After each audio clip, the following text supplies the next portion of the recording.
제7장. 이 땅에 사는 인생에게 힘든 노동이 있지 아니하겠느냐?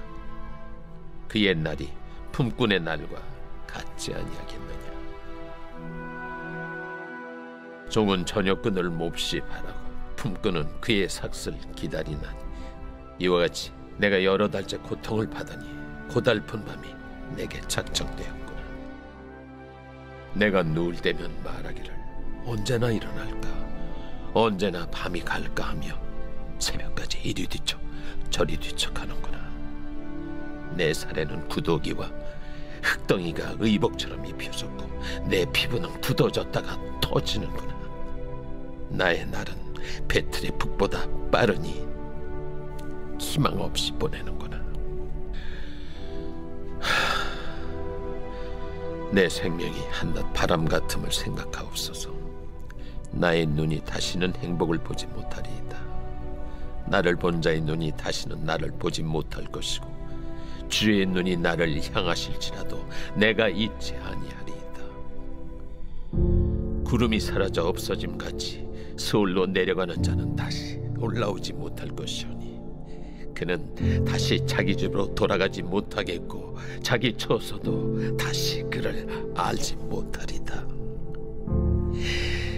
그런즉 내가 내 입을 금하지 아니하고 내 영혼의 아픔 때문에 말하며 내 마음의 괴로움 때문에 불평하리이다.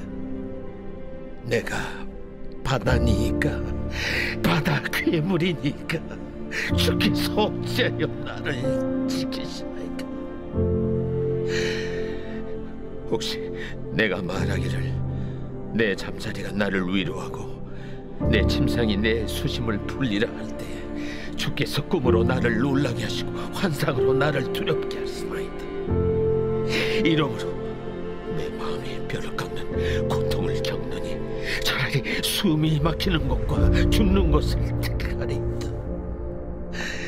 내가 생명을 싫어하고 영원히 살기를 원하지 아니하오니 나를 놓으소서. 내 날은 헛것이니이다. 사람이 무엇이기에 주께서 그를 크게 만드사 그에게 마음을 두시고 아침마다 권증하시며 순간마다 단련하시나이까?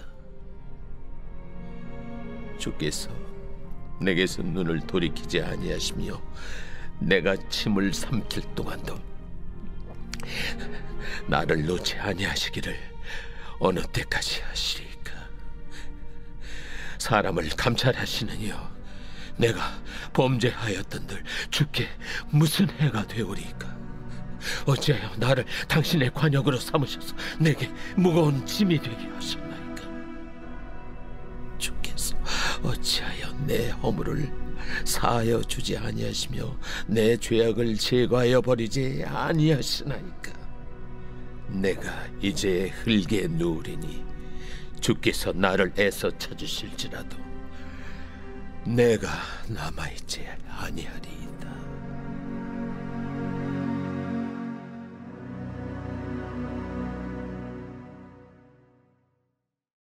욥기서 함께 묵상하고 있는데요, 욥기 7장 말씀을 중심으로 이것이 과연 믿음인가? 이것이 과연 믿음인가? 라는 제목으로 함께 말씀을 묵상해 보겠습니다. 여러분, 오늘 본문 쪽 읽으시면서 욥의 그 고통이 얼마나 큰지 이게 상상이 되시죠? 내 몸에 구더기가 가득 찼고 내 살에 불어오는 것을 터뜨렸더니 이제 피가 난다고 그러잖아요. 그러니까 온몸이 다 만신창이가 된 거예요. 마음도 만신창이, 몸도 만신창이. 그러니까 겪어보지 않은 사람 모르죠. 그 피부병이 얼마나 고통스러운지. 그 욥이 오늘 본문의 말씀을 통해서 세 가지를 하나님 앞에 고백하고 있는데, 그게 뭐냐면 불평하고 항의하고, 그리고 이렇게 얼핏 보면 욥이 하나님을 협박하는 것 같아요. 여러분, 이게 과연 믿음일까요? 이 질문을 오늘 본문을 통해서 하나님은 저와 여러분에게 주시고 계시는 겁니다. 자, 하나님께 불평하고 하나님께 항의하고 하나님께 감히 협박하는 욥의 모습을 통해 하나님은 저와 여러분에게 이것이 과연 믿음인가라고 질문하고 계십니다. 이것이 믿음이면 믿음의 상이 있겠죠. 믿음이 아니면 불신앙이니까 징계가 있을 수 있죠. 자, 오늘 본문을 보면 6절에 왜라는 원망이 계속 7절, 11절, 13절, 14절까지 나오는데요. 모든 원망, 모든 불평은 뭐로 시작해요? 왜로 시작합니다. 왜? 너 왜 이렇게 애가 게으르니? 이러면서 왜로 시작하죠. 원망과 불평. 하나님, 왜 나에게 희망 없이 살게 하세요? 6절에. 7절엔 왜 나에게 이제 행복을 주시지 않나요? 나를 하나님 지으셨으면 나한테 행복 주셔야죠. 왜 나한테 행복 주시지 않고 이렇게 고통과 아픔만 주시나요? 11절, 왜 내 속에 불평만 가득하게 하세요? 내가 불평한 게 아니라 하나님이 나한테 이렇게 환경을 주셨기 때문에 내가 그렇게 불평하는 거예요. 그러니까 이런 환경을 만드신 하나님이 나를 불평하게 만드시는데 왜 나를 불평하게 만드시냐는 거예요. 13절, 14절에는 왜 내 속에 두려움만 가득하게 하세요? 잠잘 때 꿈을 꿨는데 좋은 꿈, 밝은 꿈 주시면 모르겠는데 인생도 힘들어 죽겠는데 잠도 안 오는데 잠깐 잠들었다가 깼는데 그 꿈마저 흉악한 악몽을 꾸게 하시니 내 속에 두려움만 가득하게 하시는 이유가 뭐냐고. 왜라는 질문을 계속 던지죠. 원망이죠. 불평입니다. 그리고 15절 16절은 협박합니다. 다 필요 없어요. 하나님 나 죽여주세요. 다 필요 없어요. 그리고 17절부터 18절까지는 항의가 나오는데 항의의 핵심이 뭐냐면 이해가 안 된다는 거예요. 여러분 같이 지낼 때 여러분의 리더가 이해가 안 되면 항의하는 마음이 생겨요. 부모님이 이해가 안 돼도 항의하는 마음이 생기죠. 그러니까 욥의 형들은 어떤 항의하는 마음이 있었겠어요? 아니 욥의 형이 아니라 야곱의 형들. 아버지 왜 요셉만 이뻐하세요? 이런 항의하는 마음이 있잖아요. 이해가 안 돼요. 자, 그래서 이렇게 연단하시는 이유가 나를 이렇게 힘들게 하시는 이유가 모르겠다는 거예요. 이해가 안 된다는 거예요. 자, 19절에 다시 협박합니다. 이렇게 집착하시는 이유 제발 나 혼자 내버려 두세요. 그냥 하나님 나의 삶에 간섭하지 마시고 나 좀 내버려 두시면 안 돼요? 나 연단해서 뭐 하시려고요? 하나님 저 신앙 성장하고 싶지 않아요. 저는 그냥 가만히 있을래요. No pain, no gain이라고요? No gain, it's fine. 저 얻고 싶지 않아요. 신앙도 그냥 지금이 좋아요. 성장하지 않아도 돼요. 그러니까 no pain, no gain? 아니요. No gain. I don't want gain. That's why I don't want the pain. 성장하고 싶지 않으니 고난도 필요 없어요. 다시 항의합니다. 내가 죄를 짓든 안 짓든 하나님과 도대체 무슨 상관이에요? 이해가 안 됩니다. 그 전능하신 하나님, 이 모든 것을 다 가진 하나님이 내가 죄를 짓는 것과 짓지 않는 게 뭐가 그렇게 대단해서 내가 죄가 있으면 막 친구들 동원해가지고 이렇게 나 죄 졌다고 막 하나님이 깨닫게 하시는 거예요? 이해가 안 된다는 거예요. 다시 21절은 협박으로 끝납니다. 하나님이 나 보실 일 앞으로 없으실 거예요. 다 필요 없어요. 이 세 가지 마음. 자, 불평, 협박, 항의. 이게 믿음일까요? 믿음일까요? 이게 믿음이면 저와 여러분이 배워야 돼요. 이게 믿음이면 믿음의 상이 있어요. 여러분, 성경은요, 이게 믿음이라고 얘기하십니다. 믿음. 하나님 앞에 불평한다는 건 하나님이 살아계신 걸 믿는 거예요. 하나님께 나오는 자는 하나님이 살아계신 것과 그것을 믿는 자들에게 상 주시는 이심을 믿어야 할지니라. 그러니까 하나님이 내 기도를 듣고 있으니까 내가 하나님 앞에 불평하는 거예요. 그러니까 하나님 앞에 불평하는 것 자체가 하나님이 살아계심을 믿는 거예요. 목사님, 이스라엘 백성들은 광야에서 불평해가지고 하나님이 불뱀 내리셨잖아요. 제가 하나님한테 불평했다가 불뱀 내리면 어떻게 해요? 여러분, 이스라엘 백성들이 불평한 건요, 하나님께 불평한 게 아니라 모세하고 아론한테 불평한 거예요. 그러니까 하나님이 놋뱀을 들어 올리시잖아요. 그걸 예수 그리스도의 십자가를 상징하지만 그들이 모세와 아론을 보며 불평하는 걸 뭘로 돌리라고 하시는 거예요? 하늘에, 하나님 앞에. 그러니까 사람 앞에 불평하면 그건 불평이지만 하나님 앞에 불평하면 그건 기도예요. 그래서 믿음의 사람은 사람에게 불평하고 사람에게 불평하면 그 불평 듣는 사람이 가만히 있나요? 공격하죠? 부모님이 제일 싫어하는 게 뭐예요? 자녀들의 불평이잖아요. 예. 그러면 그 자녀들의 불평을 듣고 가만히 있나요? 공격하죠. 불평이 심해가지고 너 밥 먹지 마 그럼. 예. 반찬 갖고 불평하려면 밥 먹지 마. 예. 근데 이게 굉장히 심한 말이에요. 엄마가 아들한테 밥 먹지 마. 예. 이게 I don't love you라고 들리죠. 그러니까 걔도 그렇게 듣고 또 불평하는 거예요. 그러니까 사람에게 불평하면 계속해서 고통이 커갑니다. 그런데 하나님 앞에 불평하면요, 하나님 앞에 원망하면 믿음의 상을 누립니다.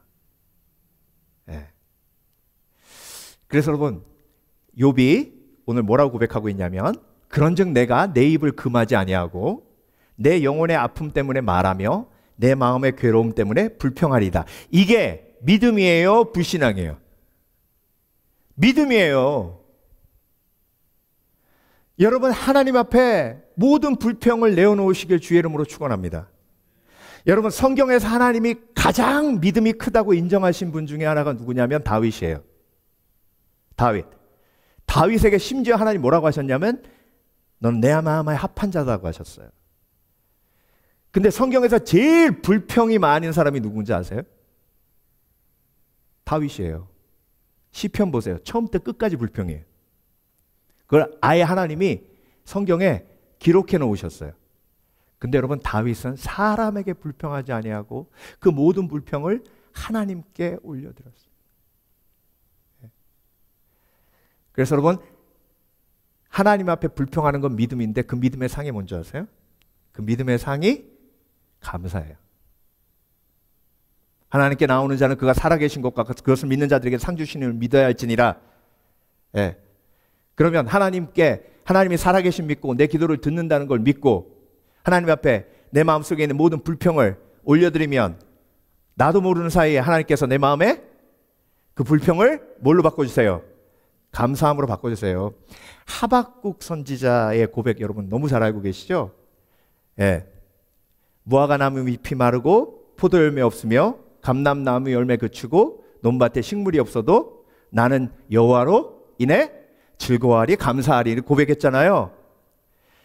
그 고백이 나온 이유가 뭔지 아세요? 그 앞에 하나님 앞에 얼마나 원망하고 하나님 앞에 얼마나 그 마음속에 있는 불평을 쏟아놨는지 몰라요. 어떤 불평이냐면, 하나님, 도대체 바벨론이란 정말로 이방인 중에 이방인, 악한 사람들 중에 악한 사람을 들어서 왜 하나님의 백성을 치게 만드십니까? 아니, 우리보다 더 의로운 나라를 사용하셔서 우리가 공격당하게 하시면 내가 이해가 돼요.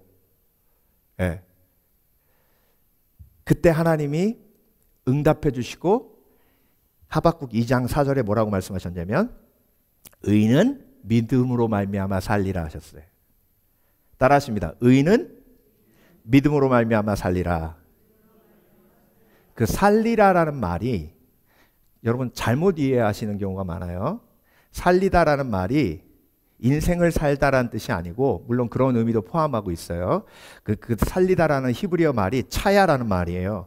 그 차야라는 말이 어디에서 쓰였냐면 에스겔서 37장에 쓰였어요. 에스겔서 37장 기억나세요? 마른 뼈가 뭐한다? 살아난다. 그러니까 의인은 마음이 죽었을 때 불평으로 죽고 그리고 원망으로 죽었을 때 뭘로 살아나요? 믿음으로. 근데 그 믿음이 뭐예요? 하나님이 내 기도를 들으신다고 믿고, 하나님이 살아계신 하나님을 믿고 내 마음속에 있는 모든 불평을 어떻게 하는 거예요? 하나님 앞에 올려드리는 거예요. 그래서 의인은 믿음으로 말미암아 산다는 얘기는 차야 죽어있던 믿음의 사람의 마음이 부활하는 걸 의미해요. 그래서 여러분, 믿음의 사람들은 기도할 때 부활을 체험해요. 아무것도 염려하지 말고 오직 기도와 간구로 너희 구할 것을 감사함으로 하나님께 아뢰라. 그리하면 모든 지각에 뛰어나신 하나님의 평강이 너의 마음과 생각을 지키시리라. 걱정 근심에서 평강으로 바뀌죠. 이게 차야 살아나는 거예요. 여러분, 믿음의 사람이신 줄 믿습니다. 의롭다 칭함을 받으신 예수 그리스도의 제자이신 줄 믿습니다. 그러면 의인은 뭘로 일어난다고요? 뭘로 살아난다고요? 믿음으로 살아나요. 믿음은 믿음의 기도예요. 그 기도가 뭐예요? 하나님 앞에 내 마음속에 있는 원망을, 내 마음속에 있는 불평을 다 올려드리는 거예요. 예. 그래서 여러분, 시편을 잘 보시면요, 다윗의 불평이 항상 감사로 바뀌어요. 오늘 성시교독한 그 시편 900도 마찬가지예요. 항상 하나님께서, 오늘 성시교독한 그 시편 그 기자가 뭐라고 고백했어요? 내가 죽은 지 며칠 된 시체와 같다는 거예요. 내가 내 삶을 보니까 죽은 지 며칠 지난 시체 같다는 거예요. 하나님, 어찌 나를 이렇게 그대로 내버려 두십니까? 그렇게 고백하니까 하나님이 어떻게 하세요? 일으켜 주세요. 회복시켜 주세요. 그래서 하나님 앞에 불평하면 나도 모르게 어느 순간 내 고백이 감사로 바뀌는 그 시점이 있어요. 그래서 기도는 언제까지 하는 거예요? 내 불평이 감사로 바뀔 때까지 하시는 거예요. 그래서 여러분, 어떤 때는 10분 걸리고 어떤 때는 20분 걸리고 어떤 때는 30분 걸려요. 왜? 내 마음속에 그 불평이, 원망이 감사로 바뀌어야 내가 일어날 거 아니에요. 그렇죠? 그러면 내 속에 무슨 원망이 있고 무슨 불평이 있는지를 명확하게 아셔야 돼요. 고통을 이기는 방법은요, 내 마음속의 불평과 내 마음속의 원망을 억누르고 그리고 진통제 맞은 것처럼 잊어버리는 게 아니에요. 그 고통을 하나님 앞에 뭐 하는 거예요? 올려드리는 거예요. 20절, 사람을 감찰하시는 이여 내가 범죄하였더늘 주께 무슨 애가 되오리까? 어찌하여가 why잖아요. why, 어찌하여. 그래서 불평이 많은 내 마음속에 어찌하여 하나님, 어찌하여 내가 오랫동안 기도했는데 어찌하여 응답하지 않으십니까? 하나님께 그렇게 마음문을 여시고, 그리고 나에게 믿음으로 일어나게 하시는 하나님을 온전히 체험하시는 복된 그리스도인 되시길 주의 이름으로 축원합니다. 축원합니다. 두 번째, 이것이 과연 믿음인가? 오늘 본문에서 욥이 제일 많이 하는 것 중에 하나가 항의예요. I don't understand, Lord. 내가 이해가 안 된다는 거예요. 사람이 무엇이기에 주께서 그를 크게 만드사 그에게 마음을 두시고 아침마다 권징하시며 순간마다 단련하시나이까? 도대체 하나님 왜 나를 연단하십니까? 하나님 도대체 왜 나에게 이런 고통을 주셔서 정말 하나님께서 나를 자라게 하시려면 이 고통을 없이 하시든지, 아니면 너무 고통스러워서 내가 신앙 성장하는 게 어떤 의미인지 모르겠습니다. 이해가 안 돼요. 여러분, 그런 생각 드실 때 있지 않으셨어요? 생각해 보세요. 고등학생 12학년짜리가 아빠 엄마 나 대학 안 갈래. 대학 안 가면 SAT 안 봐도 되죠. 그렇죠? 시험 안 봐도 돼요. 나는 대학 가길 원치 않아요. 그러니까 시험 볼 필요가 없는 거죠. 그렇죠? 나는 위대한 신앙인 되기 싫어요. 아니, 하나님, 나는 다윗처럼 되기 싫어요. 나는 모세처럼 되기 싫어요. 그냥 조용히 이 땅에 살다가 그냥 조용히 살다가 천국만 가면 돼요. 이런 생각이 드시잖아요. 사람을 감찰하시니 내가 범죄하였던들 주께 무슨 해가 되오리까? 어찌하여 나를 당신의 관역으로 삼으셔서 내게 무거운 짐이 되게 하셨나이까? 왜 나를 테스트하십니까? 이런 뜻이에요. 예. 왜 좀 나를 하나님 그냥 내려버려 두세요? 왜 화살 맞게 하세요? 예. 나 그냥 위대한 삶 안 살아도 돼요. 예레미야는 심지어 뭐라고 했냐면요. I don't understand. 예. 하나님 도저히 이해가 안 돼. 예레미야 20장 7절에 여호와여 주께서 나를 속이심으로 내가 속임을 당하였으며 주께서 나보다 강하심으로 나를 이기셨습니다. 자, 하나님이 나한테 거짓말했다는 거예요. 여러분 이렇게 항의해 보신 적 있으세요? 예. 자녀들이 가끔 여러분한테 그런 항의하잖아요. 엄마 거짓말장이야. 예.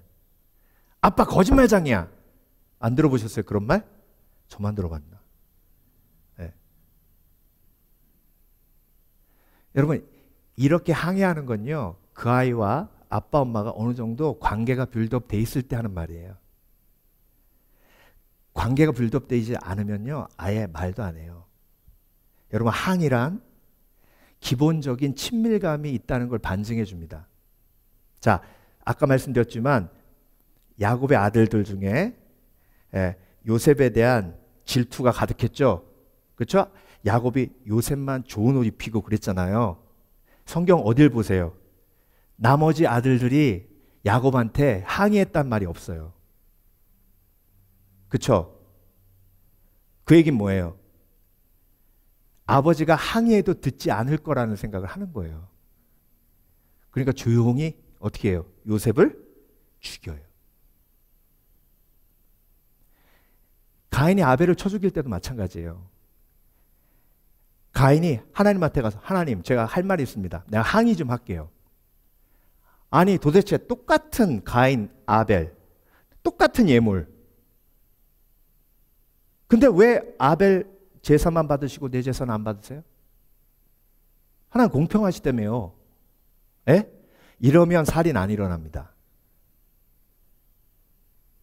근데 꽁 하고 있는 거예요. 참자. 참자. 에이 못 참겠다. 죽였어요. 자, 여러분은 어떤 삶을 살고 계십니까? 하나님 앞에 항의할 일이 날마다 우리 삶 속에 넘쳐나요. 근데 항의하지 않아요. 여러분 예레미야처럼 하나님 거짓말장이에요 이렇게 기도해 보신 적 있어요? 하나님이 저와 여러분에게 약속하시고 아직도 안 들어주신 게 산더미 같아요. 그러면 어떤 느낌이 들어요? 하나님이 내 약속을 안 지키시는 것처럼 느껴질 때도 있어요. 물론 믿음이 커서 아유 하나님은 절대로 내 약속 지키셔. 네. 이렇게 믿음으로 이기는 분들도 있지만 거의 모든 사람들이 하나님 진짜 such a liar. 거짓말장이지. 네. 그 항의를 가지고 하나님 앞에 기도하러 나와야죠. 근데 그 꿍한 마음을 가지고 에이 나 예배 안 드려 이제. 예. 일주일에 한 번만 딱 드려. 뭐 기도의 응답 웃기고 있네. 예. 그러니까 하나님한테 항의하지 않고 내 마음속에 그 항의하고픈 마음을 쌓아두고 결국 그걸 행동으로 옮겨요. 그래서 내 삶 속에 하나님이 복을 부어주실 수 없도록 내가 만들어 버린다고요. 여러분 이해되지 않는 건 하나님께서 모든 우리 인생의 질문 속에 우리가 하나님 앞에 항의할 때 하나님께서 뭐라고 대답하시냐면요. 창세기부터 요한계시록까지 명확하게 하나님께서 대답을 저와 여러분에게 주셨습니다. 그 해답이 뭐냐면 아예 우리 눈앞에 달아놓으셨잖아요. 그게 뭐예요? 십자가. 하나님 왜 이렇게 힘들게 하세요? 왜 이렇게 고통스럽게 하세요? No pain, no gain? I don't want the pain. 아니 원치 않는다니까요. 하나님 그러세요. 십자가다. 네가 십자가를 져야 너를 통해 구원할 영혼이 구원받는다. 네가 십자가를 져야 너를 통해 이 교회가 세워진다. 저와 여러분이 구원받은 것도 그 십자가를 진 어떤 사람의 헌신과 섬김을 통해 저와 여러분이 구원받은 거예요. 그러니까 하나님의 해답은 십자가예요. 하나님 이해가 안 돼요라고 항의하면 하나님은 십자가다. 십자가의 약속을 주시는 거예요. 십자가의 약속은 뭐예요? 부활이에요. 그러면 여러분, 항의를 어떻게 해야 돼요? 크게 해야 돼요. 하나님 이해가 안 돼요. 그러면 십자가 크게 얘기하세요. 하나님 진짜 이해가 안 돼요. 그러면 하나님이 십자가 크게 얘기하세요. 그래서 항의가 큰 사람이 십자가의 은혜에 대한 확신, 약속에 대한 확신이 더 크게 임합니다. 그게 믿음의 상이에요. 그래서 하나님 앞에 항의하실 때 크게 항의하시는 지혜가 있으시길 주의 이름으로 축원합니다. 예.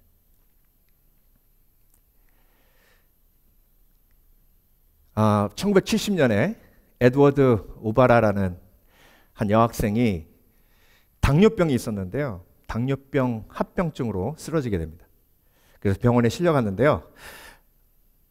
엄마가 쫓아갔는데 의사 선생님이 작별 인사하라고 하더랍니다. 6개월밖에 못 산다고. 의식이 있을 때 에드워드 오바라가 엄마 손 붙들고, 엄마 이름이 케이스인데, 엄마 약속해줘. 엄마 나와 함께 있을 거라고 약속해줘. 예. 엄마가 약속합니다. 그래, 내가 너와 함께 있을게. 예. 그리고 그 엄마 케이는 38년 동안 딸을 돌보며 그 약속을 지킵니다. 그래서 이 딸과 함께 지냈던 순간을 책으로 썼는데 그 책 이름이 Promise is a Promise. 약속은 약속이다 라는 책이에요. 그리고 딸보다 먼저 가게 됐는데, 갈 때 작은 딸한테 에드워드의 앞으로의 삶을 부탁합니다. 여러분, Promise is a Promise. 어머니도 아이의 약속을 지키기 위해 최선을 다해요. 근데 하물며 전능하신 하나님께서, 그렇죠? 저와 여러분에게 약속을 주시면 하나님 거짓말장이 아니에요. 그런데 왜 그 거짓말이 거짓말처럼 내 속에 역사하나? 하나님 앞에 항의하지 않아서 그래요. 정말 하나님과 친밀감 있는 사람은요, 하나님께 섭섭하면 하나님께 항의합니다.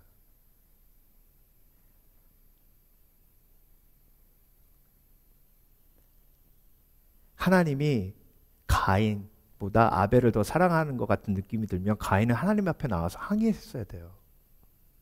그게 예배의 중심이에요.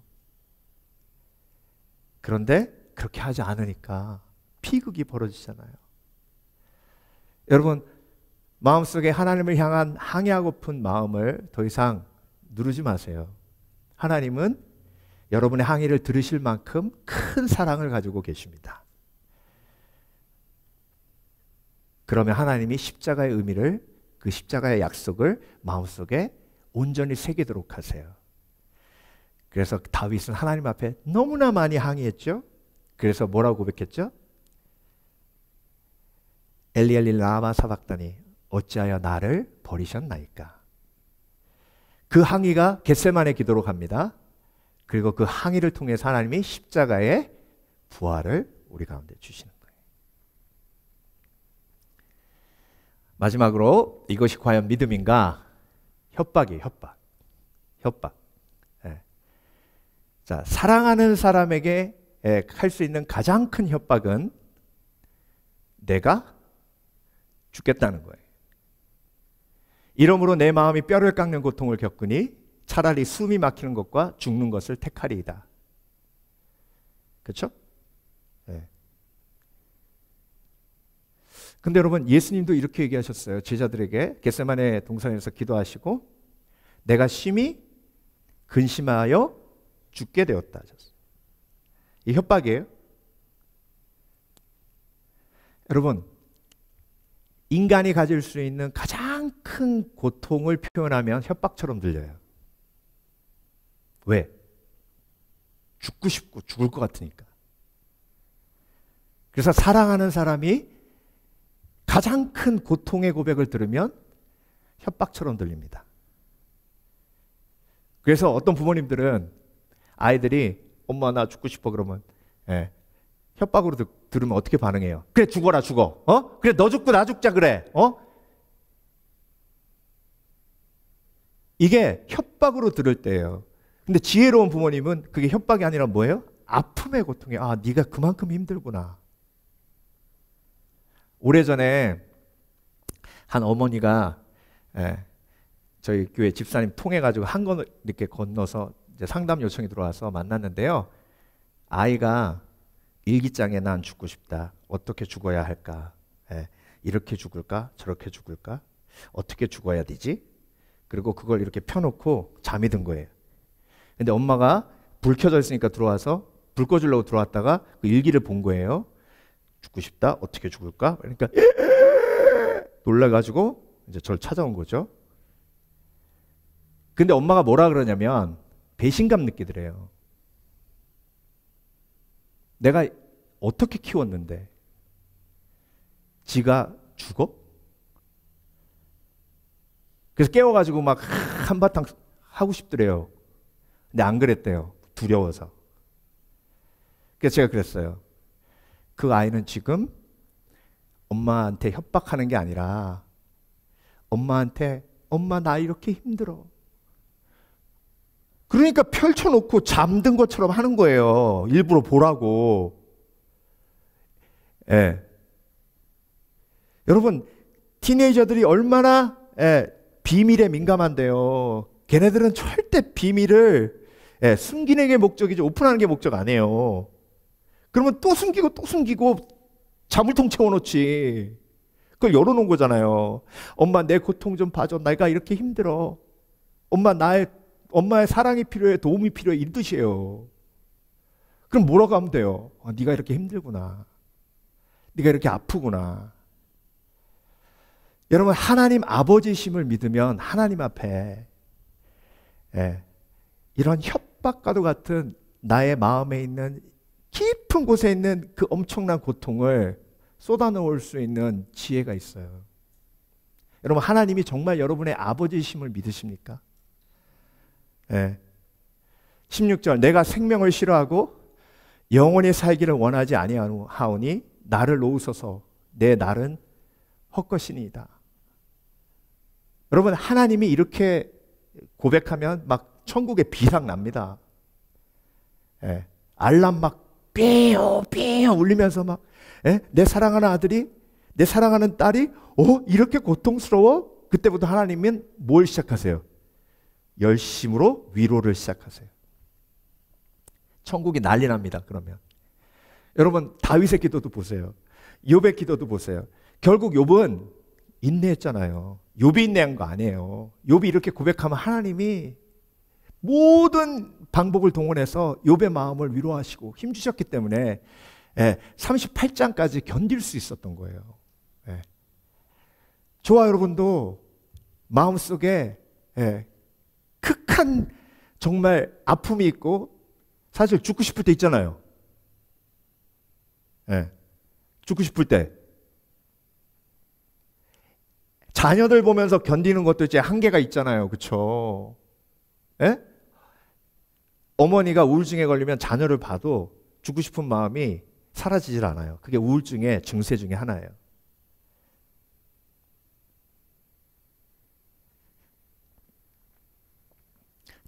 땅을 잃고 하늘을 찾은 사람이라는 책이 있습니다. 김선태 목사님이 쓰신 책인데요. 김선태 목사님은 6.25 때 부모님을 잃고 전쟁고아가 되었습니다. 그런데 돌보는 사람이 없으니까 폭탄을 가지고 놀다가 그 폭탄이 터져서 두 눈을 실명합니다. 고아의 장님이에요. 그럼 할 수 있는 건 뭐예요? 구걸밖에 없어요. 거지로 살며 구걸하며 끼니를 때웁니다. 그런데 교회를 지나가다가 찬송 소리가 들리는 거예요. 교회구나. 하나님 앞에 기도하면 밥 한 그릇 구걸할 때 두 그릇 구걸하게 해주실 줄 누가 알아? 교회 들어가서 기도해야지. 그리고 들어가서 하나님을 잘 모르지만 제가 구걸할 때 오늘은 밥 3공기 목표입니다. 역사해 주시옵소서. 그리고 구걸하는데 진짜로 3공기가 구걸이 된 거예요. 그래서 그 재미로 교회 가가지고 이렇게 기도하다가 그 비결을 자기 친구들한테 얘기했더니 그럼 우리도 교회 간다 그래가지고 그 교회에 전쟁고아들이 몰려가가지고 교회 주일학교가 부흥한 거예요. 그러니까 목사님이 그거 보고 김선태 아이를 직업훈련소로 보냈어요. 부산에 있는. 직업훈련소 가가지고 기숙사 생활하면서 장님이지만 이제 장님으로 살아가면서 직업훈련 받아가지고 뭔가 버젓한 직업을 갖는 게 꿈이었대요. 근데 그 기숙사 사감이 너 같은 게 뭘 직업을 멀쩡한 사람도 직업 갖기 힘든데 애초에 포기해 그러면서 계속 핍박하고 막 그게 저주잖아요. 그렇죠? 그래서 다 포기하고 싶어가지고요. 해안가 가가지고 기도를 하는데 이 책에 이제 그 기도가 나와요. 이렇게 기도합니다. 바닷가 가가지고 하나님, 저는 사람들이 말하는 대로 희망이 없습니까? 희망이 없다면 저 바닷가에 몸을 던져 죽겠습니다. 뭐 한 거예요? 하나님? 협박한 거죠. 그렇죠? 근데 그 협박이지만 그 협박 속엔 자기 속에 있는 엄청난 고통과 실망과 낙심과 아픔이 들어있는 거예요. 근데 그때 하나님이 알람 울린다 그랬죠. 천국에서. 그때 선태야, 나는 너를 사랑한다. 희망이 있다. 너는 마음에 근심하지 말라. 하나님을 믿으니 나를 믿으라. 내가 너를 도와주겠다. 라는 주님의 음성이 들려왔다. 이 책에 나오는 얘기예요. 다시 기도했다. 하나님, 저에게 희망이 있습니까? 희망이 있다면 제가 박사가 될 수 있겠습니까? 그랬더니 하나님의 감동이 선태야, 박사가 될 수 있다. 낙심하지 말라. 라는 예수님의 음성이 다시 들려왔다. 그는 죽으려고 했던 생각을 포기하고 마음을 바꾸고 다시 그 밤중에 기숙사로 돌아왔다. 그래서요, 점자도 제대로 없는 그 상황 속에 대학을 가고 미국에 와서 박사학위 받고 한국에 들어가 하나님이 주신 비전대로 실로암 맹인병원을 세웁니다. 그래서 지금까지 이 실로암 맹인병원을 통해서 치유함 받은 맹인이 5만 명이 넘는답니다. 그 실로암 맹인병원의 원장님이세요. 김선태 목사님. 여러분, 기도 있음과 없음의 차이, 한 인생이요, 기도 있음과 없음의 차이가 이렇게 차이 나요. 의인은 믿음으로 말미암아 살리라. 그 믿음이 가장 기본적이고 중요한 믿음의 행함이 뭐예요? 기도예요. 그 기도 속에 뭐가 들어가야 돼요? 불평, 항의, 그리고 엄청난 고통의 고백, 협박. 그러면 하나님이 그 믿음의 상을 주세요. 살아나는 상을 주세요. 오늘도 그 은혜를 누리시는 복된 그리스도인 되시길 주의 이름으로 축원합니다. 축원합니다. 기도하겠습니다.